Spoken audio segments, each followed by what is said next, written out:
Hi, welcome to our electromagnetic theory course. In today's class, we will derive one of the important relationship between, of course, relationship among pi, that is magnetic flux, B magnetic flux density, and the magnetic vector potential A bar. A bar represents magnetic vector potential. First of all, coming to this magnetic flux density is represented by B bar. It is defined as what? Magnetic flux per unit surface area. Magnetic flux per unit surface area. Magnetic flux is represented by pi and the surface area is represented by S. Magnetic flux is represented by pi, surface area is represented by S. If this area changes, flux crossing this area also changes. So that's why we can write this one like this. That is B bar equal to d pi by ds. Okay, the change in the surface area leads to what? Change in the flux crossing that surface area. So that's why B bar mathematically can be written like this. From this we can write magnetic flux, that is d pi is equal to what? We need to send this term to this side, that is B bar, it is vector quantity, whereas ds, that is differential surface area, it is also a vector quantity. We know that this flux is a scalar quantity. Scalar quantity can be written as dot product of two vectors. That's why it is vector quantity, it is also vector quantity. Dot product of two vectors gives this scalar quantity, that is magnetic flux. Apply integration on both sides.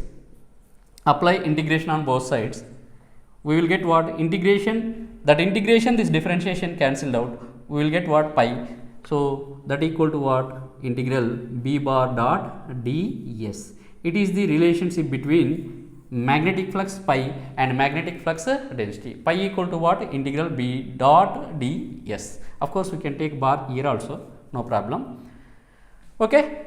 So it indicates what? The surface integral of magnetic flux density gives magnetic flux. Already we know that surface integral of electric flux density gives what? Electric flux. Surface integral of current density gives what? Current. Surface integral of charge density gives what? Surface charge. Okay, similar to that, surface integral of magnetic flux density gives what? Magnetic flux. This is the relationship between our magnetic flux density B bar and magnetic flux pi. Now we need to derive relationship between this pi, B and A. Before entering into that part, we know the vector identity. Let us take this as a note. Okay, divergence of curl of any vector is 0. Divergence of curl of any vector is 0. D indicates what? Divergence. C indicates what? Curl. Divergence can be applied on vectors. Okay, divergence of curl of any vector is 0. I will write this statement here itself.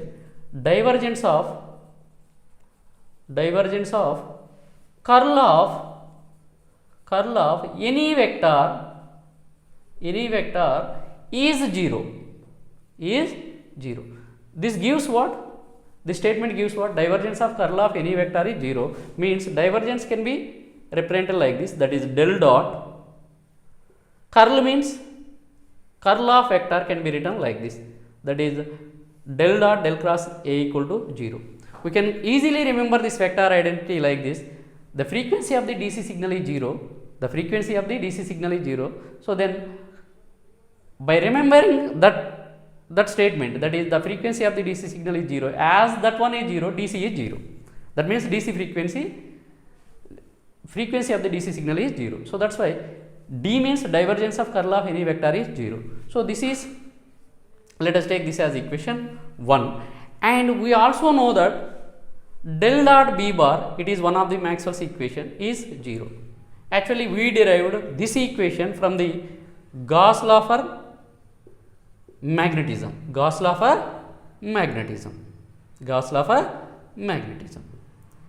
If you see this equation 1 and equation 2, what we can observe? This is divergence, this is also divergence. And one more thing, this equation 1 is equated to 0, equation 2 is also equated to 0, means that equations 2 are equal. Means what? From 1 and 2 we can write,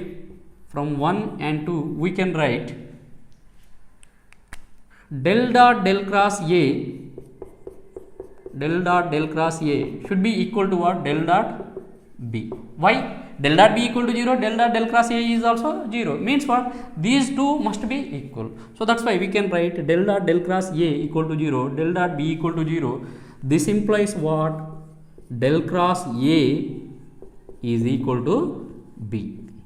Del cross A equal to B. Here I have del dot on left hand side, on right hand side also del dot. That del dot cancelled out. Remaining part is what? Del cross A equal to B. Now let us apply surface integral on both sides. Apply surface integral. So this is integration symbol. Okay. Let us apply surface integral on both sides. Surface integral on both sides. We will get.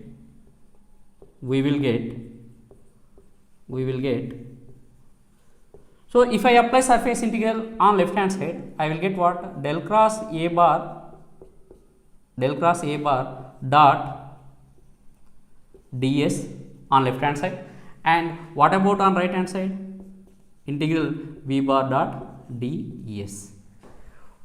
Okay. So this is the equation we have. On left hand side, what I have? Integral del cross A bar dot ds, as it is surface integral, it can be represented like this. Okay. Now we can see this equation. What is this? Pi equal to integral B bar dot ds means what? This is equal to pi. This is equal to what? Pi. Now we can conclude. What is the conclusion we have? First we have, from this pi equal to what? Pi is conclusion. Pi equal to what? Here I have, that is integral B dot ds. And integral B dot ds, you can see this one, integral B dot ds is nothing but what? Integral del cross A dot ds. And you have the curl here, means what? We can apply Stokes theorem. Stokes theorem is used to define what? Closed line to open surface. Closed line defines what? Open surface. Here I have open surface, means what? Without this curl, it is what? Closed line integral of A, that is A dot dl. So finally we have the relation is like this, that is pi equal to what? Integral A dot dl, line integral, that is closed line integral of A, is equal to what? Integral B dot ds. This is the main relation among this magnetic flux, magnetic vector potential and magnetic flux density. A is known as what? Please write down as a note, another note. A is called as magnetic vector potential. A is called as what? Magnetic vector potential. Please make a note of it. Magnetic vector potential. Okay. Of course, curl of A is what? Curl of A is B. Curl of A is B. Okay. This is all about this video. We will meet in next video. Thank you.